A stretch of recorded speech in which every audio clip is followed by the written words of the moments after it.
दरअसल सरदार Hamid news one television से। मेरा सिर्फ सवाल ये है कि कलभूषण से लेके अब तक इतनी ठोस एविडेंस सामने आ चुकी हैं, लेकिन फिर भी हम देख रहे हैं कि बलूचिस्तान के अंदर चंद उनके आलाकार जो हैं वो पाकिस्तानियों का, मासूम पाकिस्तानियों का, और बिलखुसूस दिल दहला देने वाले जो इंसिडेंट जो बस वाला है, तो इसको देख के यकीनन ये अब ये हिकमत अमली क्या होगी सर, और क्या इनको कुचलने के लिए कोई लार्ज स्केल ऑपरेशन बलूचिस्तान में, खैबर पीके में, या जहाँ जहाँ इनके टाउट्स हैं रहा के, उनके खिलाफ कोई ऐसी प्लानिंग है?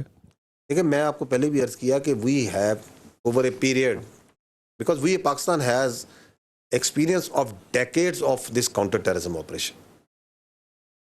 and over a period we have evolved this operational technique where we do intelligence based operations, because ये दहशतगर्द जो से हैं ये अवाम के अंदर पब्लिक में रहते हैं। हमारी जो पहली रियासत की जिम्मेदारी है वो अपनी अवाम की स्टेबिलिटी, प्रॉस्पेरिटी, उनकी रोजगार, उनकी अमन है। सो these intelligence based operations are a very effective method, a very effective way of dealing with this terrorist। आपके सामने मैंने फिगर्स रखे, हमने लास्ट ईयर और इस साल जिस तरह हम चुन चुन के उसी आबादियों में से उन्हीं जगहों में ऑपरेट कर रहे हैं, उन्हीं गारों में, उन्हीं मैदानों में, उन्हीं शहरों में, वेरेवर दे, हमने चुन चुन के हंट कर रहे हैं और मार रहे हैं। And if you see the numbers, they are comparable, even higher than of the time जब वो लार्ज स्केल ऑपरेशंस किए गए थे। तो this is a very effective method which we will continue. पहली बात तो ये क्लियर होनी चाहिए, क्योंकि इसमें गलतफहमी बार बार बनाई जाती है कि पैसे कोई रियासत पाकिस्तान कोई ऑपरेशन करने की, लार्ज स्केल ऑपरेशन हम कर रहे हैं मेरे भाई। ऑपरेशन हम 150 से ज़्यादा ऑपरेशन डेली करते हैं, और इतने गैर महसूस तरीके से करते हैं कि आप और मैं, सारी दुनिया अपनी रोज़मर्रा की ज़िंदगी चला रही है, ताकि आवाम जो सी, क्योंकि आवाम की खुशहाली जो सी है, आवाम का जो कारोबार ज़िंदगी है, आवाम की जो तालीम है, आवाम की जो सेहत की एक्सेस है, वो चीज़ें चलनी है। दूसरी बात ये है कि they are not targeting because of the effectiveness of your law enforcement, they have, और आपके सामने बताया कि पिछले 1 साल से अरसे में किस तरह वो टारगेट कर रहे हैं, जिसको आप सॉफ्ट टारगेट कहते हैं। बसों को टारगेट कर रहे हैं, मजदूरों को टारगेट कर रहे हैं, रात को कोई बच्चा सो रहे हैं, लोग सो रहे हैं, उनको वहाँ जाके टारगेट कर रहे हैं। It is also an indication of the effectiveness of the operations of your law enforcement agencies, क्योंकि उनके सामने वो आते हैं तो they get very sound beating, और वो मारे जाते हैं।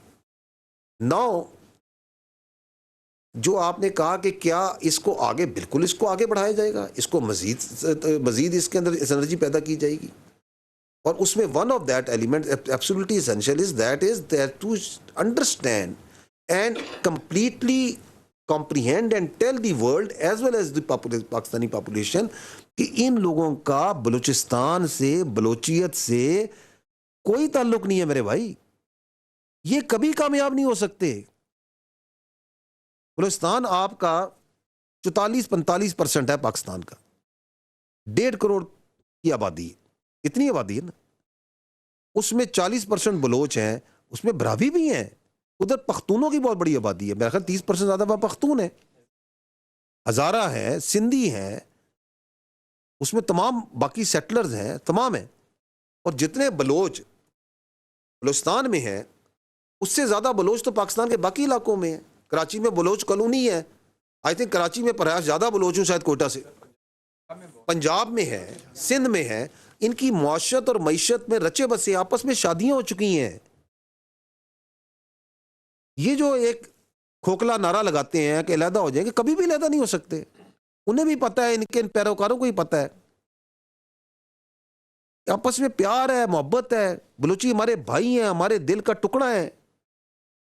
आपकी फौज देख लें, शायद ही बलूचिस्तान का कोई किली हो, कोई शहर हो, कोई जगह हो जहां पे बलूचिस्तान के किसी सिपाही ने, बलूचिस्तान के सिपाही ने, बलूचिस्तान के लड़के ने अपने इस मुल्क के लिए जान ना दी हो, उसकी वहां कब्र ना हो। लेफ्टिनेंट जहांगीर मरी से पता नहीं कब से सिलसिले, उन शहीद से सिलसिले शुरू हुए हैं। इस मुल्क की सियासत में है आपके बलूचिस्तान, वही जो सियासी निज़ाम जो बलूचिस्तान में, वही पंजाब में, वही सिंध में, वही खैबर पख्तूनख्वा में। आज तक कोई वज़ीर आला जो सा है, सारे वज़ीर आला तो कोई भी गैर बलोच या गैर बरावी तो वज़ीर आला नहीं बना आज तक वहाँ पे। कौन सा एहसास महरूमी का खोखला नारा जो लगाते हैं। कितनी रियासत ने, बलूचिस्तान ने, पाकिस्तान ने कामयाबी के कितने जीने तय किए हैं, इसलिए वो अटैक करते हैं उन तमाम प्रोजेक्ट्स को, उन मासूम मजदूरों को भी जो वहाँ मजीद तरक्की ला सकें, क्योंकि उन्हें पता है अगर बलूचिस्तान तरक्की कर गया तो हमें तो एक बंदा नहीं मिला। ये बलूचिस्तान, ये तो फितना और हिंदुस्तान है, ये बलूचिस्तान की तरक्की के मुखालिफ है, ये बलूचिस्तान के नौजवानों के मुस्तकबिल के मुखालिफ है, ये उनके दुश्मन है और आपका बलूचिस्तान जानता है इसको। So me and you need to be very rest assured, the Pakistani nation needs to be very rest assured कि झूठ की बुनियाद पर बना हुआ बयानिया, फॉल्स प्रेमिसेस पे बना हुआ बयानिया, हिंदुस्तान के पैसे पे बना हुआ बयानिया कभी कामयाब नहीं हो सकता। आपने अभी देखा नहीं कि झूठा बयानिया जो हिंदुस्तान का क्या कामयाब हो गया? कितनी बड़ी ताकत अपने आप